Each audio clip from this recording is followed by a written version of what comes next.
All right. Okay. You have to do the clicking though. This is going to be totally different because I did not remember the other one at all. That was the point. Okay. All right. Okay. It's the Made Creative Podcast. Get ready for discussion. I'm happy to tell you that we're here today and we're going to talk about something new again. Made Creative Podcast. Ba-da-ba. That was almost good except for discussion. Hello and welcome to the Made Creative Podcast, your monthly podcast of creativeness. My name is Sam and I've got that down to a T. And my name is Connor. I think I've got that right. No, you don't. Your name's not Connor. This has all been a lie. My whole life is a lie. Did you know my dad has 2 different birthdays? Really? Yeah. Okay. Do you want to explain that to me? Yeah. So he was told his whole life, right? So my dad grew up in Papua New Guinea originally because my grandparents were missionaries. My dad was told his whole life it was one day, like August something. I can't remember my dad's birthday. Soon. And so his mum's always told him it's today and they celebrated today. And then he had to get his birth certificate for some reason. And it said the day before, the day they said. So legally, his birthday apparently is on a different day than his mother has told me. How did that happen? I don't know. Did they just forget and they guessed? They were like, I think it's the second. Yeah, I don't know, but he's got 2 birthdays now. That's awesome. We don't give him 2 times worth of presents. Well, what's the point then? Well, that's just a lot of pressure to be happy for 2 days in a row. Yeah, I know. Who wants to be happy for more than one day? I thought it was going to be something to do with being born again. Oh, that would have been nice too, Joel. Yeah, that would have been better actually. That would have been better. Oh man, we all have 2 birthdays in a way then, right? Yeah, mine's in February. Oh, I don't know when mine is. I think. Yeah. 20 years ago actually. To this date? No, 20 years ago this year. I was baptized when I was 7. So that's a while. It's a significant amount of time and it makes me feel a little old already. 20, yeah. That's pretty crazy. Yep. What have we been up to lately? We've been doing bits and pieces. Obviously, we've been going to lots of churches. So we've been to Austin Cove. We've been to Fremantle Church. We went to my church. Yeah, we went to Velocity Church. Yep. And we've also gone to Dan McGression's church. Not yet. We're going, yeah. Oh, it's sorry. on the 31st. That's right. Yep. So we're going there next week. Yeah. So that's exciting. Hey guys, guess what? We don't film these when they're released. Well, you know what? I tried my best, all right? You really tried, but I tried my best. Yeah. Well, it's hard when you're managing multiple dates at the same time. That's my bad. I didn't remind him. That's okay. You know, it is what it is. It's all right. But yes, we're going to be playing at the Sanctuary Church, which is going to be really good again. This will be the second time playing there. I mean, we're playing 3 different churches in 1 month. Yeah. Can we just tell people what we're doing in September? I know it hasn't been announced. It hasn't been announced, but I was given exclusive permission to talk about it. So that's really? fine. Yeah. By who? From the man himself. From the man himself. Jesus. Well, not Jesus specifically. Oh, okay. Sorry. You said the man. I was like, no. I know the man from Ed. Oh, okay, so right. We can talk about it because he was. I was saying to him, I was like, oh, when's something going to be released about it? Because we want to talk to people about it. We want to let people know what's going on. And he was like, oh yeah, go for it. Oh, cool. All right, we're playing at Sports Fest. Yeah, we're playing at Sports Fest. Yeah, Sports Fest. Yeah, we're doing the worship for Sports Fest. So that is mega exciting. Yeah, I got called up while I was at work and I was not expecting it. But yeah, so we're playing at Sports Fest in September, end of September. Was it the 25th of September? That's when Sports Fest starts on the 25th, I believe. Yeah, we're on the Saturday. We're on the Saturday, which is Saturday the 26th. night. Yeah. Yeah. So that's really exciting. So that's like, for those that don't know what Sports Fest is, Sports Fest is all the Baptist churches, they come together and they compete in kind of like an Olympic Games sort of style thing. Not athletic like track and stuff, but we do like football, soccer. There's other games as well, like Uno. There's weird Scrabble. Yeah, there's Scrabble, like there's all sorts of stuff. AFL watching. Yeah, AFL watching. There's basically stuff for people who are really sporty, and then there's stuff for people who are not so sporty, but also really like to play these games and stuff. So really exciting. and it's there's about 1,500. There's about 1,000 to 1,500 people that go. Really exciting.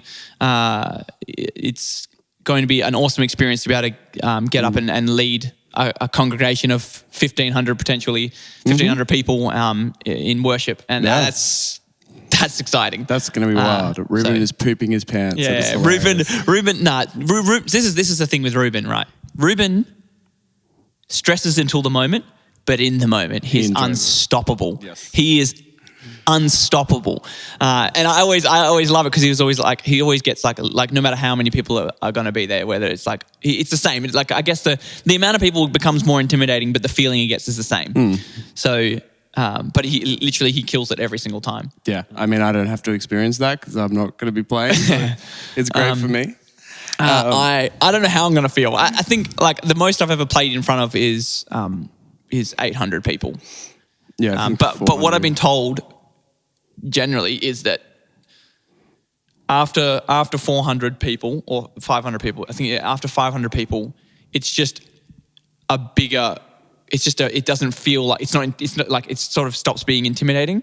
Like the number, like the more, like there being 1,500 people or whatever, it's like the same basically until you get to ridiculous numbers like stadiums and stuff. That's a whole other thing. But really exciting. So Yeah, I mean, we get to play our king. Yeah, we're playing our king, so that'll be fine. We're gonna go nuts. I love it. Ed called me and was like, "Hey, like, do you want to play? What songs do you want to play?" Like, he gave us one song. He was like, "Do you want to play one of your songs?" I was like, "Yeah, sure." What's the theme? Told me the theme, and I was like, "Okay, well, these are the sorts of songs, but listen to the album and you figure it out." And I gave him a bunch of songs, and of course, he didn't choose any of those, and he went for our most high energy rocking song, and I went. You're a youth pastor, and I cannot wait to. It's just gonna be unbelievably fun to play. Awesome, like one of the that song for me. For those that watch the podcast regularly, we're always like whenever we go to practice something, wherever we go, we always practice Our King first. It's like our warm up song. It's so much energy and it just fills everyone with so much passion and they feel really ready to lead the church, and it's so exciting to be able to get to do that in in front of a huge crowd. Well, in my case, it's a huge crowd for me for sure. I mean, it is a huge crowd. Yeah. I'm just in perspective for I mean, there might be some people watching who have experienced bigger crowds. Sure. And so that I don't want them to think like, oh, only 1,500. For me, 1,500 is huge. Whatever, I don't care. It's worshiping God in front of people. It doesn't really matter the size. It's awesome. So. That's right. Yeah, that's right. But that's super exciting. So that's a big announcement. That's a big thing that's happened. Is we get to play at Sports Fest. It was not expected. We didn't ask, and it's a huge honor. So that's very cool. God doing God's thing with churches and with Sports Fest and just the whole thing. And we haven't had to go looking for any of it. Yeah, that's the thing is like it's just God is working through this. There's opportunities after opportunities, and it's been unbelievably blessed. Yep. So, and with I find that with blessing, comes more worship. In the sense, in many senses, the more that we are blessed, the more that we want to glorify God for what He's blessed us with. Sure. And there's numerous ways that we've been finding we can actually do that. We can actually give up stuff from ourselves to worship others. Sure.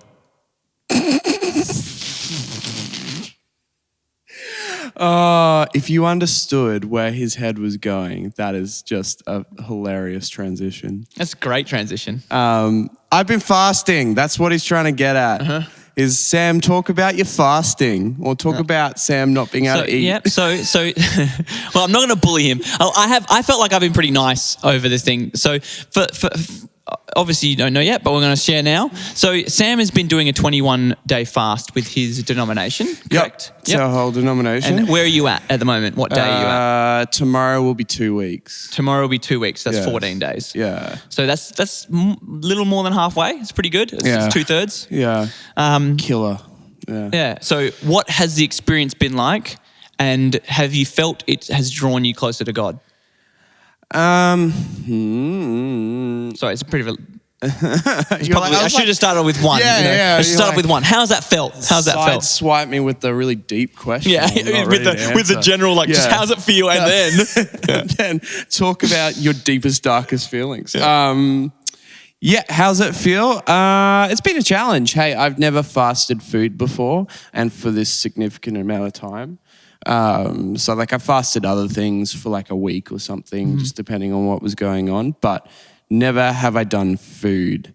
So I'm fasting breakfast and dinner. Some people fast the whole hog. They just like fast everything and drink water and a bit of juice, and that's for how about long it. for though? For the 21 days. Wow. Yeah. I don't think I could do that. I I don't think my senior pastor's doing it this time, but he has in the past on the Wow, that's done it, incredible. Yeah. And I mean, people do it for 40 days. Like Yeah. they do the full 40 days, which is, yeah. They're like, oh, you get used to it after a week. I was like, I don't know if I can get used to just not eating for 40 days. Yeah, not eating for 40 days is. I mean, because you know, there's obviously there's the 40-hour famine. Yeah. No, it's But like nothing even then, that. like it's nothing like that, obviously.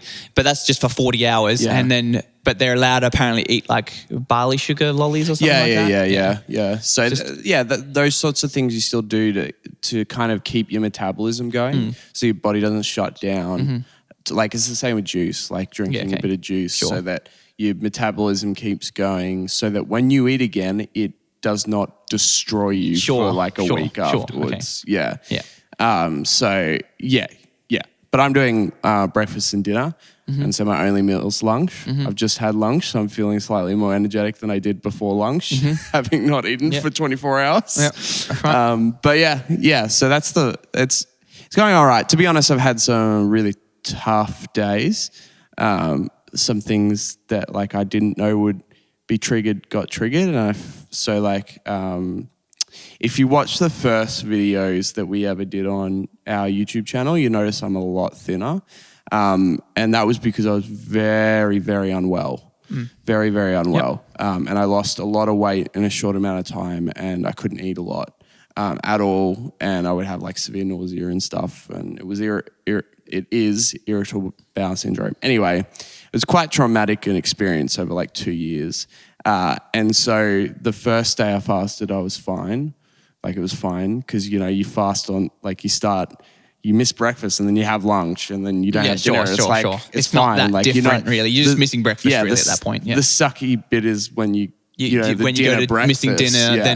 then missing breakfast. Yeah. And so on the Monday, I start having like a mental and like my body starts freaking out. Like I start shaking all over and stuff because it's starting to feel like I did when I was really unwell. And my mind started to like really freak out as well.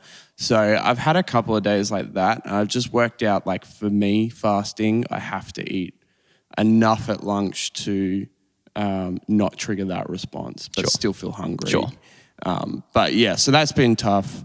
But yeah, apart from that, it's gone all right for the most part. You just What about have you noticed anyone else? Does everyone sort of, because I feel like this could be a sort of like I'm very competitive, and I feel like I might do a fast one day. Haven't yet, but if I did, especially with a bunch of people, I'd try and be stronger than I was really feeling around people. Just on the basis of like if I'm fasting and I'm really weak, then that's really hard on everyone else who's probably also struggling just the same as I am. Even though because you have a sickness on top of that, so I feel like yours is especially worse. I think for the most part, I don't really play into that. You just don't, yeah, okay. It unless I'm like real bad.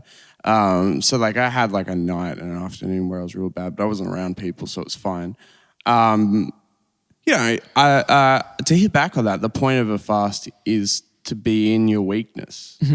Like you're not supposed to act like everything's okay. Like the point is that you're making yourself weaker so that you can press into God and see His strength in it. Sure. You know? Yep. So like feels a bit inauthentic trying to act like something you're not. So people are still happy and fine, but like let's be real about the fact that it sucks sometimes and you have very little energy and things are harder to do, like it's just harder to keep going all day working and all that sort of stuff. You know, like some of the people in my church obviously are builders and they can't do food fast like that. So Sure. they may do it for like 2 days, but they're just like They they're just use so much energy you just all the can't- time. Yeah, you can't sure. do that. So they'll do other things. But Mm-hmm. yeah. There's no use in pretending you're stronger than you are because the point is that you're supposed to be making yourself weak, put into that position to Because hear from God. obviously you can fast many different things. Yeah, absolutely. So I like, fasted video games before when I was like yeah. super into video games. Like, See, like for way me, too much. we joked about this at band practice, but I was like, if I was going to do, because I want it to be something that I would like, you know, something that's, I wouldn't say go so far to say important to me, but something that I would do a lot, you know, something that is genuinely difficult. So we're joking about me like not talking. I love talking, and to not talk for 21 days would be. Oh, you wouldn't be able to do it.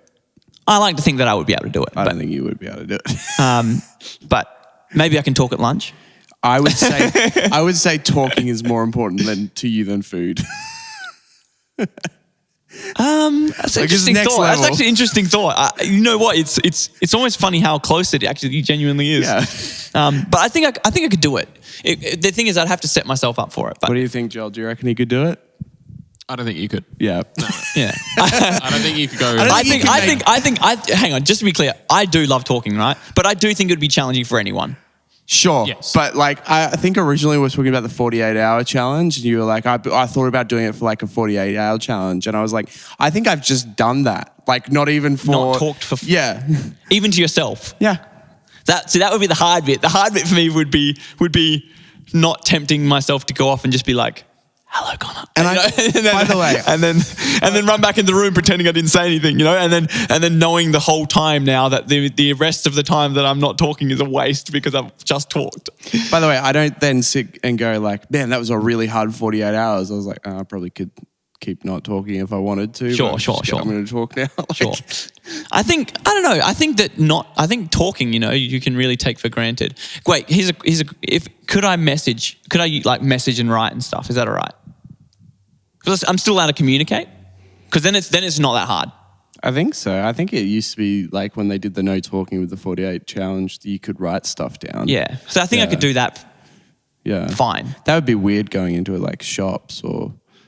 Oh yeah, but people would just assume that maybe people could assume whatever they want, but Yeah. people probably wouldn't assume I'm fasting, not talking. Yeah, that's true. Yeah. But yeah. So that's how fasting's going. What was Yeah. the deep question you asked me? So how has it brought you closer to God? Oh, okay. I've definitely been under some spiritual attack because of it. Oh wow, okay. Yeah, for sure. For sure. So that's been fun. But how has it brought me closer to God? It's going to be this. I'm not done with this thought yet, so it's probably going to progress. But I think what it's done in me. It's most of my thoughts. Yeah, I like to finish off a thought. I think what it's done in me is I don't really care about anything else anymore than just like being in the presence of God. Like I don't care. I don't care how good the worship is. I don't care how good the message is. I really don't care about like acting cool. Like I don't care about like I just don't care. I just like the presence of God is the important thing. So that's probably where it's at. Like in church, I don't like whatever. I just want to be in the presence of God. That's about it. So that's kind of the main thing it's kind of done in me is like, I just think we just do the things and we just don't engage properly with God. I don't think breakthrough comes from anything other than being in his presence. Definitely, yeah. And so, yeah, it's just like, why bother pretending to do something when you can actually just be in his presence? Yeah. Well, it's exactly like, for me anyway, like, normally like when I'm leading a service, I am in my own world. Sure. And I know Joel's mentioned it to me before. He's just like, I'm just in my own world. Sure. And what I mean by that is I'm in that presence. I'm in the presence of God, where like I guess the image in my head is that I'm standing in God's courts, as a whole voice of the congregation, singing praises to God. Yeah. And like, it's funny because I never remember the people. Like, so like in my, like, if I look back on the memories of everything, I couldn't pick out a face or whatever. I couldn't be like, oh, this such and such person was there and whatever. That's an interesting thought. No, that's an interesting thought. Yeah, I mean, it's a really silly example, but it was just something that I noticed. I remember our worship director saying that she hated that the podium in our church gets put up before the end of the worship set because it just tells people, oh, we're nearly done, and they just switch Sure. off to worship. And I was like, oh, I never really noticed that. Like the idea of distraction. Yeah. Well, not distraction. It was like, this is the end. We're now Sure, going to sure. talk. And it's like, I'm now going to switch off from worship. And she could see people disengage. And I was like, oh, I've never thought about that. I don't think it's that big of a deal. Like, I don't switch off when I see it. And then I played last week. And then you felt it. You I felt noticed it. it. Yeah, I felt it. And I noticed. And I was like, I'm not ready to go yet. Like, Yeah. I don't think we're ready to move. Like, God's not ready to move on from this. Sure. Like, why are we ready to, like, we shouldn't move on until God's ready to move Sure. on. And so, yeah, that was just an example of just having that probably a little bit more awareness of just what the Spirit's doing in the room and just His presence and being like, you know what, let's not move on until God's ready to move on. Yeah, Let's that's not. right. And you also, that's like, I still feel like as a muse though, obviously like in that case, for sure, like maybe that, like, you know, the Spirit's like, all right, let's keep going with this. Like, let's continue to worship Jesus and let's continue worship. But I know in certain churches it's very much the opposite. It's sometimes the Spirit is like saying, you know what, this is like, right now it's time to move on. Sure, it's about discernment. So, it's discernment, yeah. But you can only do that when you know what it's like to be in the presence of God. Of course. Yeah. So, Yeah. you know, it's still all stems. Yeah. So, yeah, I think that's the biggest thing. I mean, I've also been enjoying like writing different styles of worship songs with other people as well. You've been writing with your worship director. Yeah. So that's been fun. Just like different ways of doing things and just seeing what God does in that also is pretty cool. So your worship director is actually from Hobart. So you've just recently gone there, right, to Yeah. visit your home church? Because Velocity... I don't know if it's home church. My home church is Velocity Church Perth. Sure. But like the original Velocity Church originated in Tasmania. Yeah, Yep. in Hobart, And then yeah. there's been church plants. Yeah, so there's one in Manila and one in Perth Yeah, so cool. far. But they have a goal of planning 10 by 2030. Wow. Yeah. Wow. Awesome. So, yeah. What was that like? What was your experiences there? Because you mentioned that you went to your church does a drug rehabilitation. Yeah. So we went over for like a combined elders meeting, combined leadership team meeting between the two churches, which was really cool. So it was really nice to meet the people, and obviously I got to go to the church on the Sunday, and it was a worship service, and got to be prayed over in the middle of the service and pray over other leaders in the service and all that good stuff. So that was really fun, and just hung out with our eldership team as well because we're all staying in an apartment. Yep. So that was really good just to get to know people more. Sure. It was cute. A kid went up and prayed for one of our elders and that's awesome. gave him a word, and it was very cute. That's awesome. It's a very common thing. They have the kids all in the prayer room before cool. the service, and they pray for Yeah, people wow. as they feel like it. It's very cool. But yeah, so we did all that, and we went sightseeing. I saw snow falling for the first time. I've seen snow exciting. before, but not falling snow. Yeah. not falling snow. So that was very cool. But it was just a really good weekend of like just good community and just seeing what God's doing over there and what He will hopefully do in Perth as well and all that sort of stuff. So that was very cool. This is before I started fasting. I think the week before, actually. Yeah. And I think Tasmania and Perth may have been the only states open at the time too. Yeah, I think the rest of Australia was in lockdown. Yeah, so it was cool. We had to get a direct flight there. Had to change the days we were going to kind of fit within that. But yeah, it was fun. And then we also, on the Monday, now did not want to do this at all.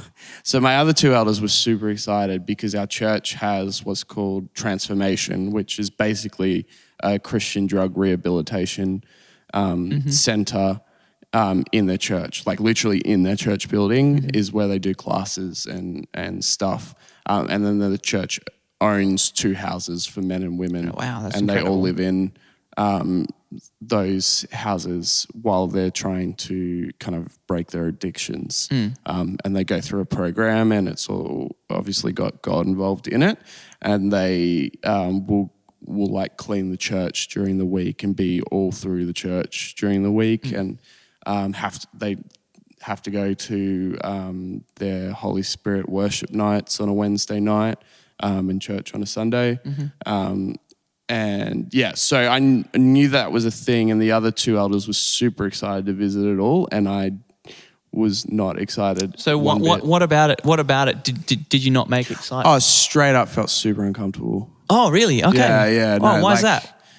Just wasn't my world. Didn't really want to do it at all. Sure, okay. Like, I'll get to why I've obviously had to change of heart over it, but at the time, just did not want to go, but had to. Okay, yeah, fair enough. Yeah. So we got taken on a tour of like the facilities and met some of the people who are in the program, and got taken around to each of the houses and had a look through the houses because all of the people were at the church at the time. So we just went and looked through the houses and got given an understanding of how they do conflict and all these different things in that. And we were taken around by someone who had gone through the program and now was a house supervisor. So there's like stages within the program. Sure, okay. And so I think he finished the program in 2018. And so now he's a house supervisor there. So he has his own room within the house, but he supervises in the house and he drives them with the bus every day and all that sort of stuff. So what kind of what kind of age demographic are we talking about? Adult. Like, okay, right, yeah, sure. Yeah. But like young 18 plus. Young adults, or is it range from like 18 to 60? Just Yeah, ranges. wow, okay. There's people that come straight out of jail that go into the program. There's just that's a huge impact. That's a massive impact on a community. And male and It's female. amazing. Male and female. The female house or having females in the program was newer than the males. Okay. Anyway, so I was feeling super uncomfortable. We did the tour of the 2 houses, and then my senior pastor got us to sit down in one of the houses and for the house supervisor to tell us his story of what had happened in his life. And so he kind of chatted through his life story about how he got addicted to drugs and kind of what happened for him. And then he talked about coming into the program and how his life got changed and how, he said yes to Jesus and basically got to the point where he was a fully functioning person that wanted to help other people kind of get off drugs and that sort of thing. And I was sitting there listening to it the whole time going, wow, that's awesome. And then going, why am I so uncomfortable? This is so good. Why am I just so not okay with this?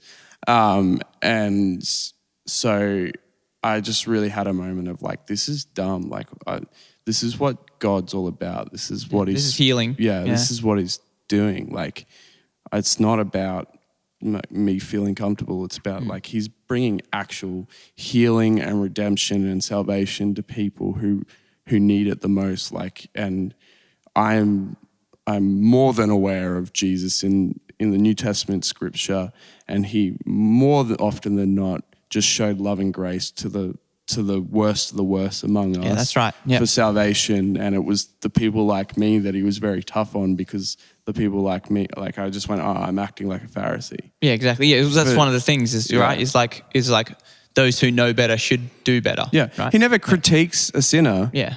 That's He right. only critiques me. Like, Sure. And so I was just had this moment of like, you are being so dumb.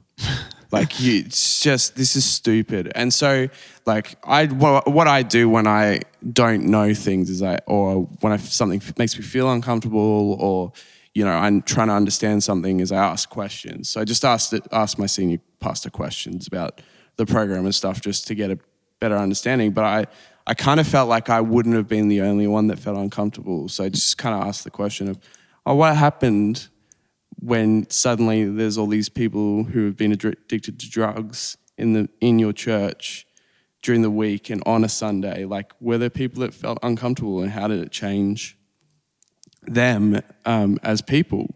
Like, not just the people who were being saved and being rehabilitated, but the actual church people. And he said, well, some left. Some were very offended. And I was like, oh, okay.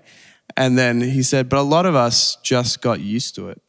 Yeah, like, I mean... Like, it was uncomfortable. It was uncomfortable, but we just got used to it, and we saw the good that was happening, you know, and you just get used to being uncomfortable, and that's a good thing, you know. And I think like that was one of the things that I drew away, was like, I'm too used to church where I rock up, I sit down, and I feel comfortable, and like I just do my thing on the Sunday, and then I go away. Yeah, that's right. It's like the church is supposed to make a difference in the community. Yeah. You're not supposed to feel comfortable. Yeah, you're supposed to feel uncomfortable. Yeah. Jesus is always calling us to greater things, and he's not just calling us to be like, Jesus loves you and walk away. Like he's calling us to demonstrate in power, in words, in actions, his love for people. Like, once you know the Father's heart intimately, you know that he sees people with love and he wants to impact people. And so I was just like, you are being such a dummy. And like, if you were in the gospel story, you would be a Pharisee right now. And that's not what I want. That's right. I always do keep that also in the back of my mind. Like, I always am I acting... Yeah. Am I acting like a Pharisee? Am I acting like a self-righteous person right now? Yeah. But yeah, I just think we sometimes are stuck in our middle class white church setting, and like it's like, maybe, yeah. Oh, we just do Sundays. Yeah.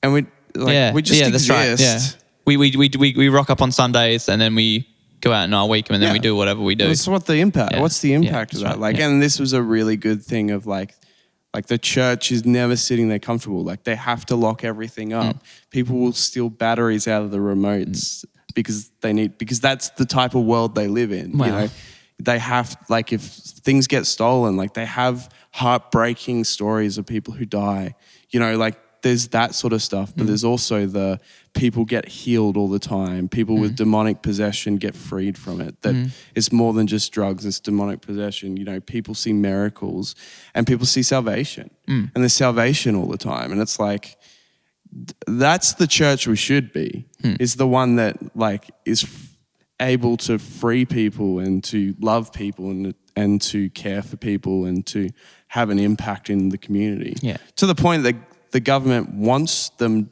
to keep doing it. Yeah, that's right. Like, if we want to look at this from like a secular viewpoint, it's still extremely beneficial. Oh yeah. They're like, you run the Christian side of things because it's super beneficial for us. Yeah, that exactly. There are people that are rehabilitating. Yeah, that's right. Yeah. So I just think it's So for me, it was like, the weekend was great. I had a great time. Like, it was lovely worshiping. It was lovely, like, meeting awesome people. Truly, it was really challenging because it just made me really dwell on the fact that sometimes I act like a doo-doo head. And this was one of the times, and until the person shared the story, I couldn't see God within him. I couldn't see God within those people. And like, how am I ever going to love them and lead them to the Lord if I cannot see what God is doing in their lives? that's right. Yeah, sure. How can I do that? Yeah, It's like, and like in a different way. Obviously, it's a different ministry, but obviously, as Made Creative, we are constantly uncomfortable. We're constantly talking and meeting new people, going around different churches and stuff. Yeah. And for me,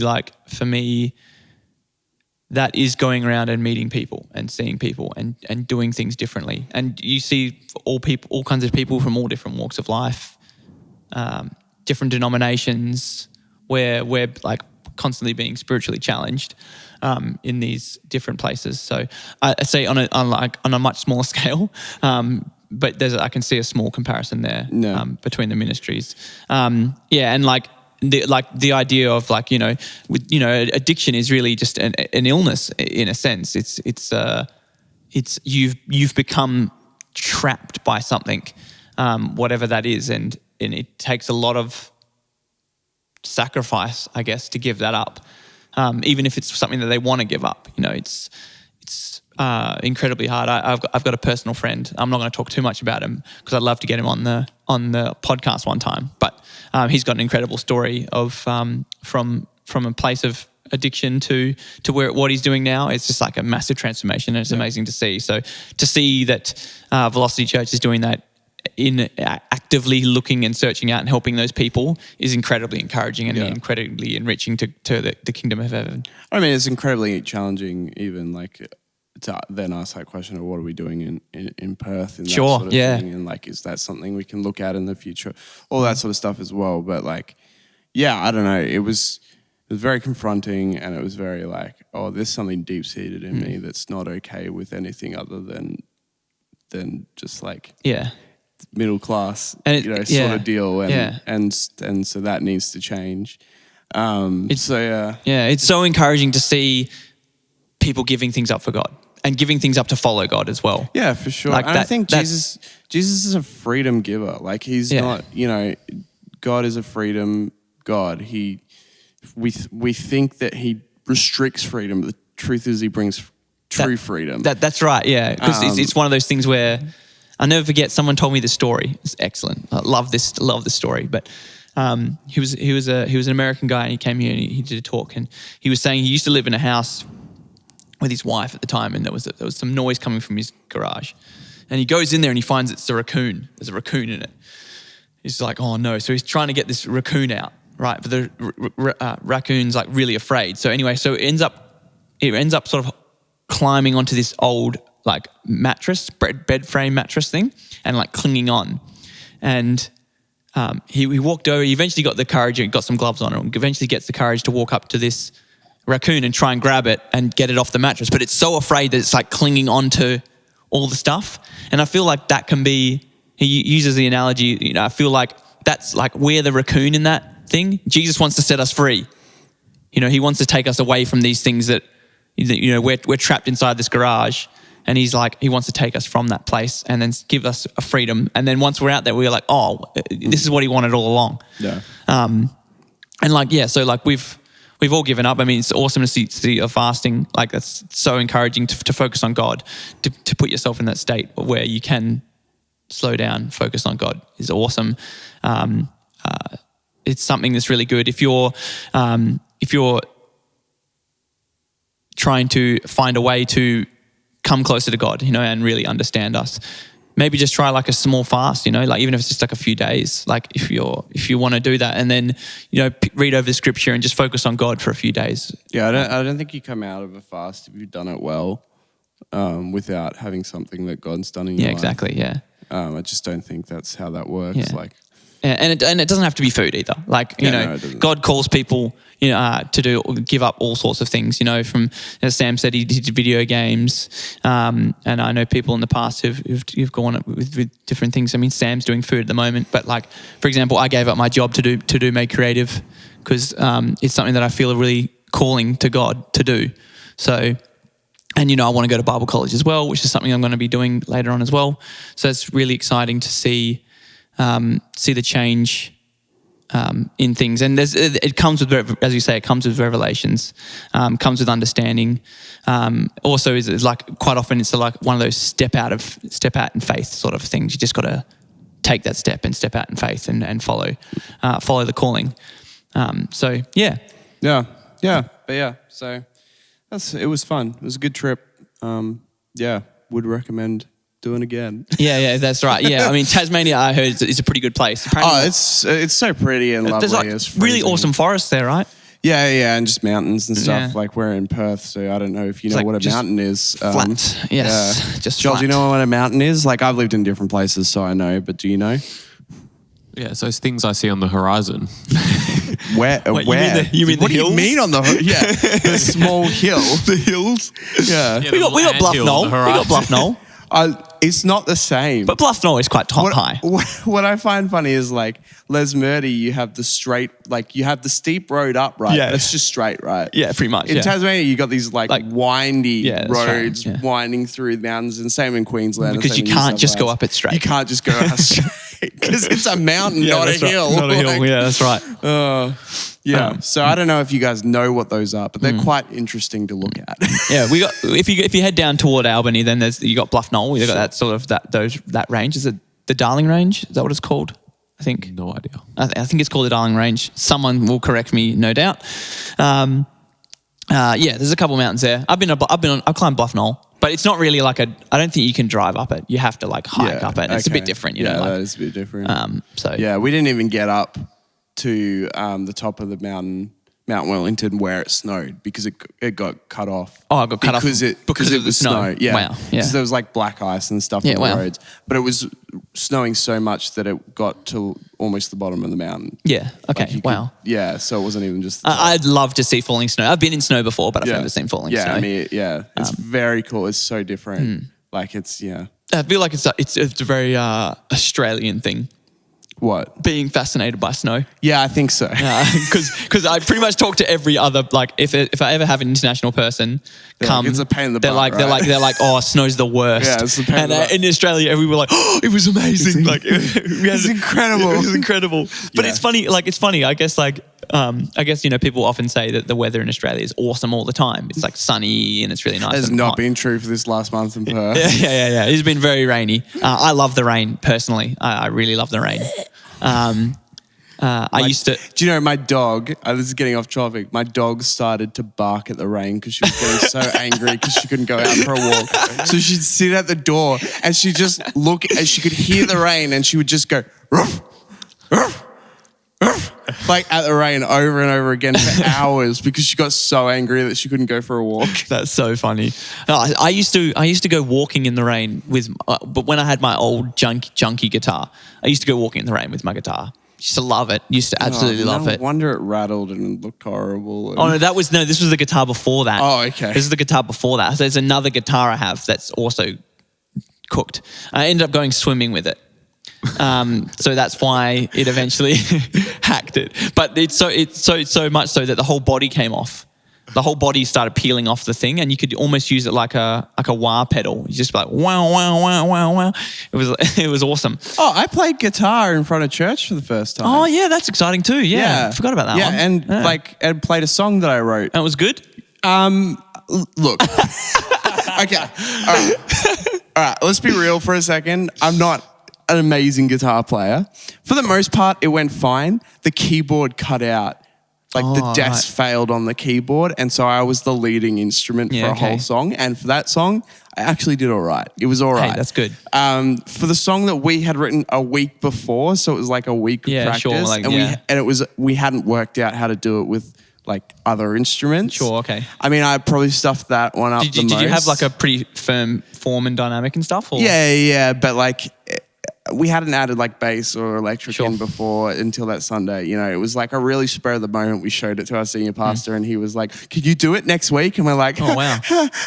Well, So yeah, so that one probably stuffed up the most, but it was like the third song, the keys cut out, and my music director looked at me in a panic and was like, "It's all you now." But it was hard because my in-ears were fine through practice, and then we got to the actual set and I couldn't hear anything but vocals, my guitar, and that was it. So I couldn't hear anybody else, I couldn't hear any other instruments. And I could only hear vocals, and one of the vocalists wasn't using in-ears, and they put a delay on the front of house, so she was always out of time. So I'd be in time, and then Wow. she'd start singing, and I'd be out of time immediately. The small challenges of in-ears and making sure everyone's playing the same thing at the same time. Yep. It's Yeah. always going to be like that. So yeah, it went okay. Yeah. Good. Yeah, You know. I practiced like crazy. Yeah, I've never well, you have to. practiced that hard for Yeah. a service before in my life. Yeah, well, you have to. Like, I practice pretty hard for all of them, and yeah, I feel like I still definitely make mistakes, but I think that's they're the kind of mistakes that really only a muso would pick up. Yeah, sure. So, but definitely make mistakes. I mean, we've played the Our King song lots and lots of times, and so it's like it's really nice going in with a song that's really confident. But we're also playing a Hillsong song, and This is at Sports Fest, by the way. this is at Sports Fest, and obviously we haven't really rehearsed that as much. So it's going to be interesting, like contrast between a song that we've been playing for years and have rehearsed thousands and thousands of times, or compared to a song that we've kind of only been playing over the last 2 months. Sure, I think competency of musicians will mean it'll be fine, like compared to someone who's just playing acoustic in front of people for the first time. Sure. Yeah, it should be fine. But yeah, so I think it went all right. I still prefer playing bass in worship at all the times. Because you can sort of slip in the I background. can actually worship. Yeah, well, while that's playing bass. Well, that's what I mean, though, right? Like that's sort of what I was saying before. Is like that's the contract that for you playing the bass, you're confident and you're comfortable, and you know the songs, you've practiced it. Yeah. And that's what makes you able to. I'm saying you, but I mean that's what makes us and anyone who's leading worship or a part of leading worship. That's what makes you lead worship better, because you are confident that what you're playing is what you're playing, and then you're just focused on worshiping. Sure. And then when you worship, I've talked about this before, it subconsciously gives everyone else permission to do the same thing. Yep. In however you're worshiping. So, Yep. And obviously there's lots of people who are worshiping in different ways, and people in the congregation are going to use use the individual vessels or the combined vessels to find worship with God and be in the presence of God. So Yeah. Well, Joel's just lay down on the floor, which Yeah. tells me that it's time to wrap it is up. probably time to wrap it up. So thanks for watching. You can follow us on Facebook at Made Creative. You can follow us on Instagram at Made Creative Worship. Make sure you give this a like and subscribe. We're getting closer to 200 subs. Which is cool. Very exciting. And make sure you come to the churches that we're playing at and Sports Fest. Sign Yeah. up for Sports Fest. Sign up for Sports Fest it varies church to church. So if you are interested in getting involved, I know Riverton, which is the church I go to, Riverton's registration closes on the 23rd. Sure. So I'm pretty sure this video will be out before then. So I guess we'll put a link in the description. I don't know. Yeah, we'll figure it out. We'll put a link somewhere. So if you do want to sign up for Sports Fest and get involved in that, you still can. It is a quick plug for Sports Fest. It is, I believe, 16 to 30 is the age bracket. But if you are over 30 and you still want to get involved, we always need volunteers. Volunteers are amazing, wonderful people that come along and they help score with sports.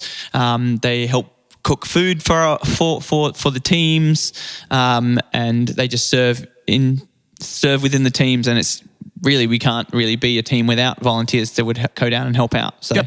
Yep. So anyway, yeah, make sure you follow us on all the things. Listen to our album as well. Yep. That's always helpful. And also the we're writing Sanctuary new music, I promise. The Sanctuary Church we're playing is going to be on the... I feel like it's the 29th of August or something. Yes, I think you're right. It's the 29th. Yeah. So if you want to go down to Sanctuary Church... It's a church plant. So anyone that wants to come along, like that's going to be a blessing for them as well. Yeah, huge blessing. So be a blessing. Yeah. So yeah. Awesome. Anyway, have a good one. We'll see you next time. We will see you next time. Next month. Yeah, keep it fresh. Next month we're gonna have Jamin, right, on the podcast. Let's hope so. Let's hope so. Keep it fresh.